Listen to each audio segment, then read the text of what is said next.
Happy Thursday, everybody. Hope everyone's staying cool and had a nice 4th of July. Welcome back.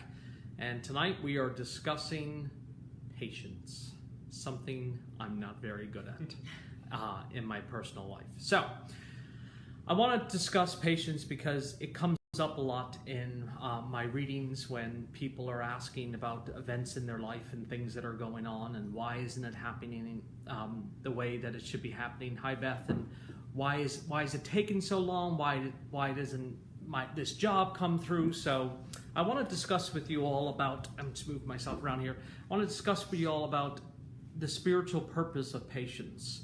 And, you know, patience is a virtue. So I'm very bad at it in my personal life. I'm really bad. Like I just can't even tell you. I'm told I'm an extremely impatient person. So, but when it comes to other things, I have a lot of patience. So I'm still mastering this. But the topic did come up because what happens is each week I pick a new topic and we discuss things that are happening. But this topic about patience is very important because it ties into our contracts and why we come here. So, by the way, Jasper's home. I'm here. And so he'll be reading questions tonight from you all, thank God. So last week we did our top 10 and that went well. So I want to discuss about patience. So patience is something that we're all told to try and have, but it's very difficult to have it when you're in trying times. Or if you're in stressful times, or if you're trying to advance in your life. The purpose of patience is to halt. And what I mean by that is, okay, so I want a new car. Well, do you have a job? No. Well, you can't get the car, but you're impatient to get the car. And the purpose of this is, oh, hey, Pam. So the purpose of this is we have to get from one point to the next. And patience is all about spiritual halt. You have to learn certain lessons before you get to your next level. Without doing that, you skip. So we go from A to C and we miss B. Now B may be a vital lesson in order for you to control C in your life. So you can certainly bypass patience and try to force things ourselves. But remember, we each came here with a contract, and that contract dictates, or at least it tries to guide us down our path on where we're supposed to go, how we're supposed to get there, what's the smoothest way for us to go down our path. What happens is the human side of us tends to get in the way, and we want to rush things. We want to jump into them. We don't want to look at the side effects. We don't want to look at the repercussions. We want instant gratification. So, and that's a very human part of us. But the spiritual part of us is telling us, look, you can still get to this, but it's just going to take, your path may be circuitous in order to get there, but you're still going to arrive there. So what our guides try to do is they try to intervene. They try to keep us pause. Even though we have this sensation of wanting to go further or wanting to go bigger, we still have to learn certain lessons that come into our life in order for us to operate at a better pace. I guess one of the examples I could give you, just because you have a driver's license doesn't mean you know how to be a race car driver. And what I mean by that is you still have to go through practice, you still have to go through learning, you still have to go through certain lessons before you can get behind that wheel and become, you know, a NASCAR driver. So patience is all about self-understanding. It's really about us asking ourselves, why am I trying to push myself forward with this? Why am I trying to push myself to the finish line? You know, I send it out to the universe and we just allow it to come back to us. So, and that's the part of belief. The part of spiritual patience and belief go hand in hand. So if you send something out to the universe, we can't dictate when the universe gives it back to us. It doesn't work like that. So what we have to do is send it out to the universe and trust that the universe is going to guide us and bring us to the place we want to be. I know many people that want to change their jobs or move into a new house or get a new car or replace their husband or whatever the situation may be.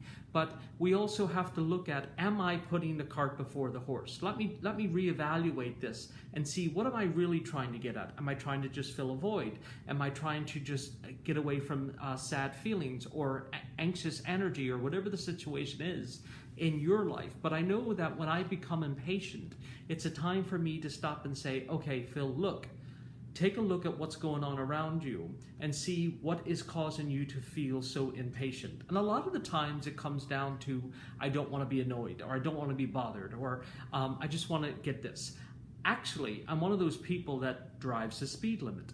I make people psychotic when they're driving with me, and I'm like, I'm not in a hurry to go there. But other things for me where I'd be like, press that button, just do it, and let's just see what happens. And that's the type of person that I am, versus other people may be more guarded and slow to progress for this. But spiritual patience is a necessity, because the other side's job is to help us unfold down our path and get to where we need to be going. I see Jasper with a hand. Go ahead. Rita asks, how do you send it out? So how do you send those intentions out to the universe? So thanks Rita for asking that question. Sending intentions out to the universe is very much like prayer. So what we do is we ask the other side for help, and we ask the other side to get us to where we want to go. We send it out just like a prayer, but then it also means we have to trust that it's going to come back to us. We can't ask the universe or God or whoever it is, get me a job, if you're not job searching. It's not going to work that way. The universe does not do that. The universe will see that you're actively working in your life to pursue something better.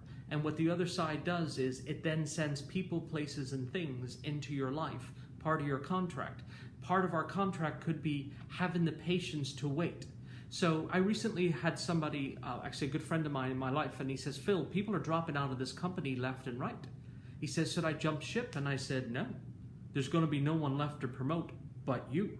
So if you just wait, you're going to be the one. And sure enough, got this big promotion. He's like, I'm so glad I didn't jump ship. But there was this desire to jump ship. And your gut will never lie to you. It'll always tell you, Phil, wait. Just be patient with this. Allow this to unfold. But my head will tell me, no, I want to get this done. I can't be bothered with this. I need to get this out of the way so I'm not running around later doing for it. But what it's really telling me is to recenter and to trust.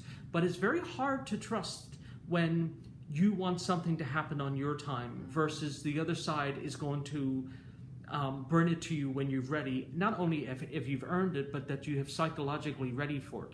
I've watched many people come into large sums of money, but they're not ready to handle it, all of it completely washed away. So, and they look back with a lot of regret. So the patience in that would be, let me figure out what's the right thing to do. I have people that are trying to sell their houses and they freak out. And sending out to the universe is saying, listen, I'm here, I need to unload this house in order to move to a new place. Can you please help me find a buyer? That's how we send information out to the universe. That's how we send out an affirmation in order for them to help us. And the universe will look at it and say, okay, we're going to go from this house to this house. Let's sell this. Go ahead, Jasper. So should you actually speak it out loud, or should you say it silently? So you can say it out loud. See, I cut him off. I'm an impatient person. I interrupt all the time. So that's one thing people will notice about me. I interrupt all the time. Because it's kind of like I know where he's going with this question, but it's a bad habit. So ask that question again, Jasper. Do you speak it out loud? Do you say it silently? People speak it out loud. It's just like prayer, or you say it in your head. The other side can hear you either way that you want to do. Does it help with grief? Frida's asking. Yes. Speaking out loud or saying it in your head will also help you with grief. So the other side is very, very aware of what's going on and what's happening in your life, and what they'll try to do is center you. The biggest issue that we have with grief and patience is trust. So we have to trust that our grief is going to pass. We have to trust that the other side is going to guide us and bring the things into our life. But everything about the other side is timing. It's not going to happen because we want it to happen here and now. It's going to happen when that part of your contract is supposed to unfold into your life. So one of the things that my guide taught me to do was look at things in 10-year breakdowns. How do you want to see yourself for the next 10 years? So you're going through your 20s, your 30s, your 40s, your 50s, and it's one of the easiest ways to break it down. And then through those transitions, you start saying to yourself, what do I need to work on? So I've always been told by the other side, don't be afraid to ask, Phil. Don't be afraid to send it out to the universe. Don't be afraid to tell your guides that you need help, that you're in financial straits, that you're in grief, that you want a relationship that is meaningful. Whatever it is, God can handle. I assure you of this. But a lot of us think that it's selfish in order to ask, and it's simply not. Go ahead, Jasper. Patricia wants to know, will they help with forgiveness and how to forget? So does the other side help us with forgiveness? Absolutely. But the biggest part about forgiveness is, how do we self-forgive? That's the thing that most people are hung up on. They don't know how to forgive themselves. They don't have the patience to allow themselves to go through the grief or the hurt, or allow themselves to have the patience to forgive themselves for their part in the scenario. But if you do ask the other side, they are going to help you with this. They're going to help you. It doesn't necessarily take the guilt away, but it helps you understand it. And when you understand something, then it no longer has power over you. And that's the key to the other side. Go ahead, Jasper. Linda wants to know, can it also be that in order to have something happen, things have to align in order to produce what you want? So perfect. That's a great question. In order for things to happen, you do have to line up certain things in your life. Like I said, you can't just sit in your house and say, I need a job, and not job search. You do have to put things into line. The other side is very, very, very stuck on this. If you do not help yourself, we cannot help you. It's just that simple. And we can go round robin as long as you want. You can stay stuck on the same topic over and over and over and over again. You could do that for a whole lifetime, but they cannot make you do something. They can show you all the reasons you should and all the reasons you shouldn't, but they cannot force you to do something. They'll give you there's always an option. And that's the thing about spirituality. There's always options. It's not just, if I don't do this, then it's over. There's always another way. We just have to broaden our scope of what we see. Go ahead, Jasper. Is there a lesson in mastering patience? Could it be humility, that we humans are not in control? So in mastering patience, again, I have not mastered patience, but I have mastered patience when it comes to this office and it comes to my readings. So it takes a lot of self-control. Maybe that's why I have no patience outside this office. But it takes a lot of self-control in order to have 9 voices talking to you at once from your family that's coming through, and then to be able to deliver that back. So I lost track of your question because somebody's talking to me. What was that, Jasper? So do you master patience? You don't necessarily master patience. You understand what's happening, and you understand that I'm going to get better at it. But mastering it would mean that you had many lifetimes before. Humility helps you understand that that I have to be humble in order to have the patience that I need in order to get to B.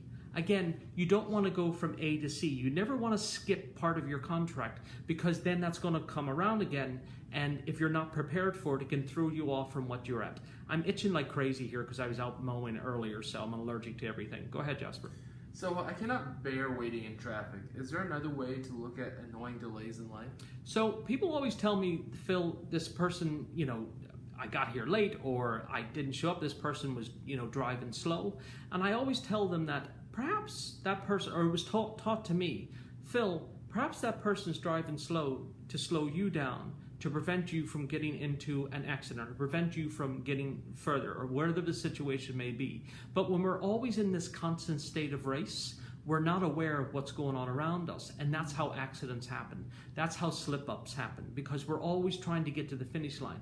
And I've said many times on my videos here doing this is, the finish line is the other side. So there's no rush here, guys. It's like there really isn't. So you have to keep that in mind. There's 2 things that we're dealing with. Humanity, meaning our human lives and why we're here, and our spiritual life. And every Thursday we try to talk about how our spiritual life and our human life intertwine, and how we better understand each other, or understand our path that we're going down. But I can tell you right now, without patience, it's very hard to get the things you want from the other side. Without patience and trust, it's almost impossible to be patient. Meaning that we have to trust that there's something greater than us guiding us, and whatever format your trust is, whoever you believe in, whoever your God is, whoever your spirit is, whatever your beliefs are, it's given that trust over to them, saying, God, I need help with this. This is too big for me. This is way out of my hands. Please send somebody in to intervene. And remember, there's human angels everywhere. The heavens don't have to crack in order for you to get a sign. Go ahead, Jasper. So what is the spiritual purpose of patience? Protection? So the spiritual purpose of patience is protection, meaning that it's protection in a different sense. It can be a protection from danger, but it's really a protection from oneself. So, because the lack of patience means that I want instant gratification, and therefore I don't know how to slow down what I'm feeling or what's going on. So I want an immediate fix. And that's where lots of other outside sources come in and to give us these immediate fixes, and then they complicate our path even further. So patience, spiritual patience, is all about you trusting that someone is guiding you and watching over you. And it's going to happen when it's meant to happen, not when we want it to happen. And it's a very, very hard thing to accept, because people lose their family members and they want them to get better. People have chronic illnesses and they want it to get better, and they have to live their life with this. But part of the patience is saying, this is the hand that I'm dealt. I have to deal with it. It is not fair. No one ever said life is fair. But if you get in contact with patience, you will truly understand that you're not as anxious as you often were. You don't feel this burning desire to get on to the next project or do this. You can actually enjoy life. And that's really the purpose of patience coming to earth, is so that you can stop and smell the roses. You know, we are a country of go, go, go, go, go, go, go. But very rarely do we ever stop and take a look at the pretty things. I just posted on my Instagram, I saw a snake outside. He just finished his meal. He was so beautiful to me, and I know people freak out about it.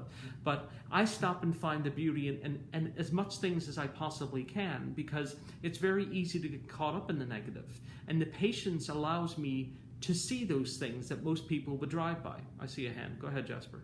When do you know when to stop being patient and to just get the message that what you're waiting for is just not meant to be? There you go. So when do you know when to stop being patient and to move on? So one of the ways that we know this is simply everything that you do does not work. And I tell people this: how many times are you going to repeat the same lesson before you realize this relationship cannot work? This job and your boss are not working out. This house that you live in isn't going to go. Whatever, you know, this vacation is not meant to be. Whatever it is, if it keeps collapsing and collapsing and collapsing, that's the other side showing you you're on the wrong path. You've deviated from your path. Get back onto where you're supposed to be. Because what happens is free will wants to take us off our path and put us into a place where we're not necessarily meant to be. Because I want to keep up with social media. I want to keep up with the Joneses. I want to, whatever happens in your life. I'm just giving you basic scenarios. But the purpose here is patience is always going to guide you down your spiritual path. And at the end of that spiritual path, hopefully we can check off, I accomplished the things that I was meant to accomplish when I came here. And I told everyone before, we don't all come here to have these grandiose lives. You know, it's the little things that change Earth. And we want to leave Earth a little better than what we found it. That's the goal anyway. Go ahead, Jasper.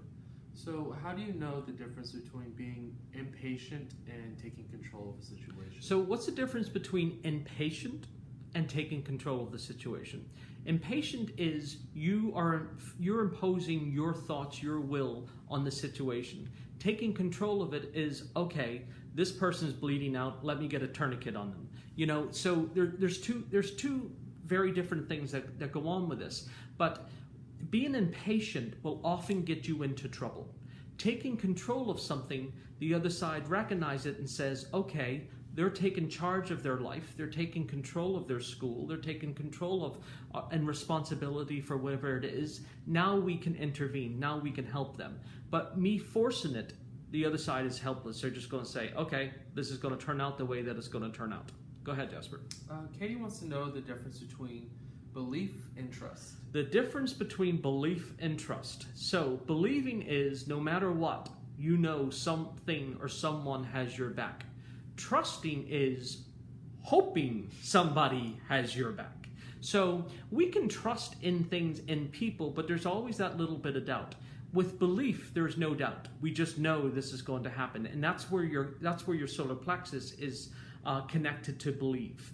We know this is going to happen. Trust is something that happens in the throat chakra, meaning that we want to believe what the person's saying. We want to trust what the person is saying, but we're not exactly sure. So But belief is something that you feel with absolutely, I know this person is for me. I know this job is for me. I know that this house is for me. I know this child is for me.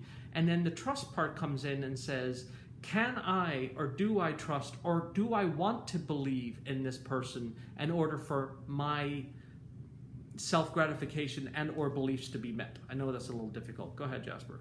Linda wants to know, does patience and perseverance go hand in hand? Yes, they do. So patience and perseverance do go hand in hand, but don't have to go hand in hand.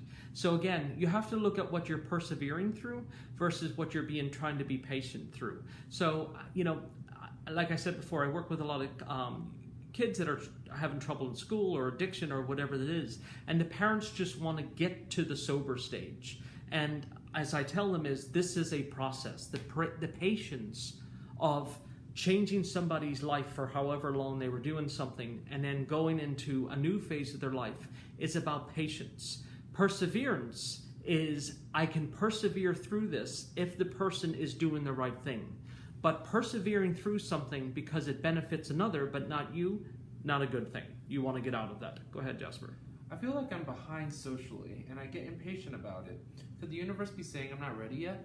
So I feel like I'm behind socially, and I get impatient about it. A lot of that has to do with simple maturity. That's all. It's just something that people have to do and go through. You don't have to get impatient about it. You don't have to get nervous about it. You don't have to worry about it. What happens is we don't all mature and we don't all grow at the same rate. And what I mean, and just like in a marriage or a relationship or whatever, you don't all mature at the same time. Sometimes our partner goes here and then we start to follow up. And sometimes we go here and then our partner goes up, whatever the situation may be. But it's all about growth. And what I can tell you is, and what my guide often tells me is, Phil, send it out to the universe and just let it be. So it's kind of like plant the seed and water it. But don't throw the seed on the ground and hope that maybe it gets water, or maybe it gets fertilizer, or maybe it gets all of that. You do have to nurture certain things, and that's what patience is about. One of the things, anybody that knows me, is I grow orchids, and I have an orchid that only blooms once every 5 years for 2 days. And they're like, why do you have this plant? Because when it does bloom, it is so worth it. And that's my patience in this, where I wait every 5 years for this plant to bloom, and when it does, it's such a big event. There's only like 5 flowers for 2 days, but the smell is so magnificent that's where I'm able to ground myself and find patience like that. So if it's something else, I may not be so great on. Go ahead, Jasper. How does patience affect your chakras? How does patience affect your chakras? What it does is it throws off balance. Depending on what you're working on. So patience is connected again to crown chakra, throat chakra. So our knowledge and our ability to speak our truth. So if we're an extremely impatient person, often our throat chakra is very rapid and our crown chakra is either shut off or is just pulling in tons of information. But that information is bypassing the third eye, so it's not being filtered visually. So you're pulling information in and spitting it out, but you really don't have any vision of where you're going. So it can throw off your balance and it can throw off your chakras. And I know Jasper just made that question up, so I'm going to go with that. Mm-hmm. Go ahead, honey. How do I teach my child patience? I have no idea. I have no idea. I'm the worst. Like I'm the uncle. I'm like, what do you want? Tell me what you want. Just tell me what you want, and we can end all of this nonsense. I'm awful. How do you teach a child patience? I don't know. It's I can't answer that because I don't have children, but I know it's very, very important to spiritually to teach children how to be grounded and how to wait for things to happen rather than this immediate gratification. But everybody has a different opinion on that, so I'm not going to touch base on that. I need advice. So go. Okay. What is the best way to spiritually deal with an impatient person? What? I wish I could flip this camera around right now. What is the best way to deal with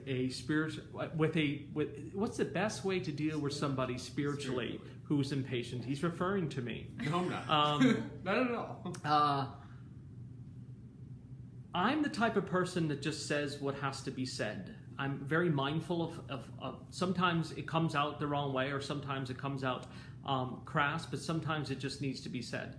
But when you have somebody who's an extremely agitated or impatient person, it can be very, they don't want to wait in line, they don't want to go for this, they don't want to do for that.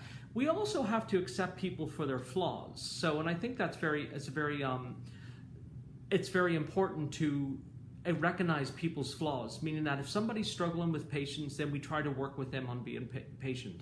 If somebody's struggling with information, then we try to be patient with them this. The only thing I can tell you is pushing somebody through something is never a good idea, because unless they're ready, we cannot get them through it. So dragging them through, they're going to miss tons of lessons. Go ahead, Jasper.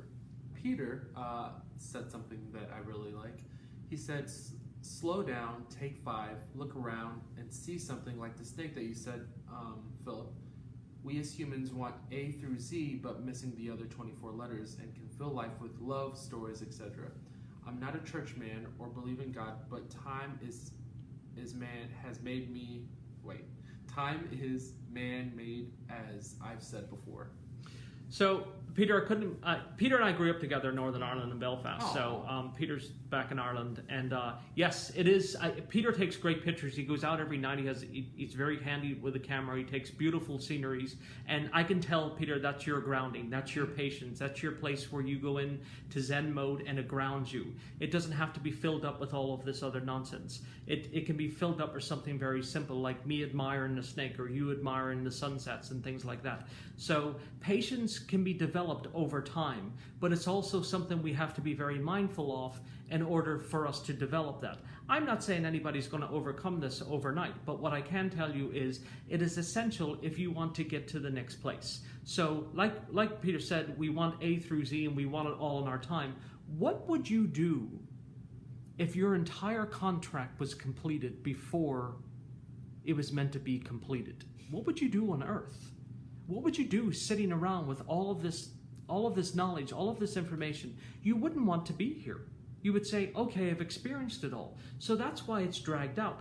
That's why our lifetime, although very short, many of these certain things happen. So Jasper, take him to Disney. Katie now knows me very well. Katie knows me very well, okay? So Katie and I did groups in Danbury. I did groups at Katie's house for 10, 15 years.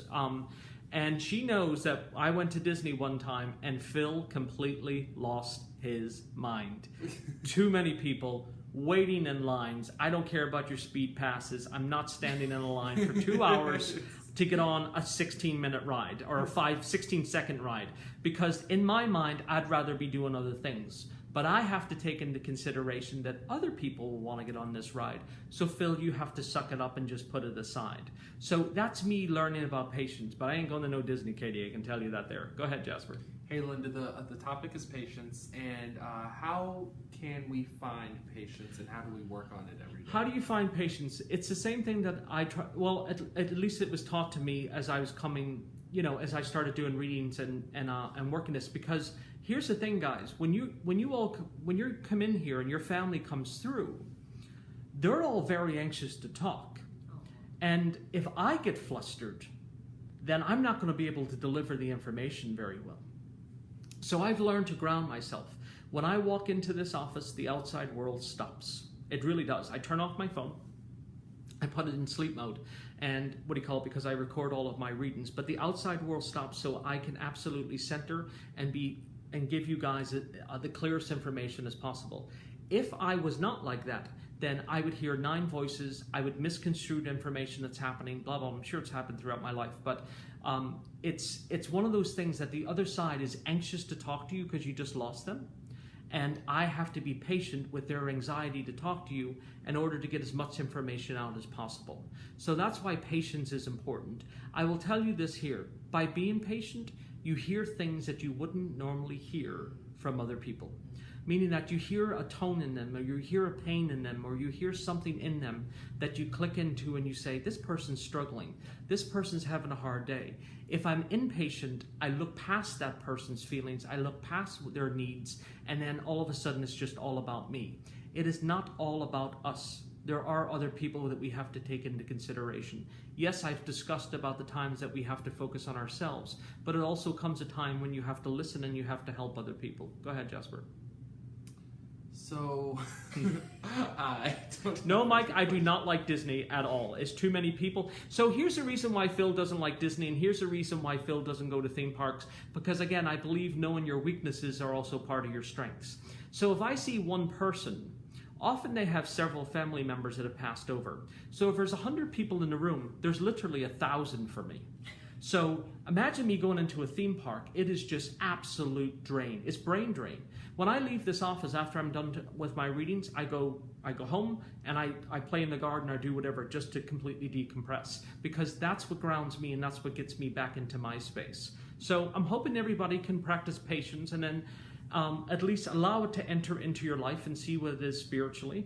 I will be back next Thursday. I know this is a difficult topic, but I want to just make it to your attention. It's not necessarily something that we have to always do for ourselves, but it is something that we do for other people. Lastly, I want to say, anybody that is booking readings online, I redid my website on philquinn.com, and if you're not getting a confirmation, your confirmation is the moment you make the appointment. So I'm working on that right now. And then also my available groups are online. I'm not sure what's available or what not's available. You can book your tickets right directly there for Friday nights with Phil. And I will see you all next Thursday. I hope everyone stays cool. It's supposed to cool off. And thanks you all for tuning in. And be patient. Talk to you soon.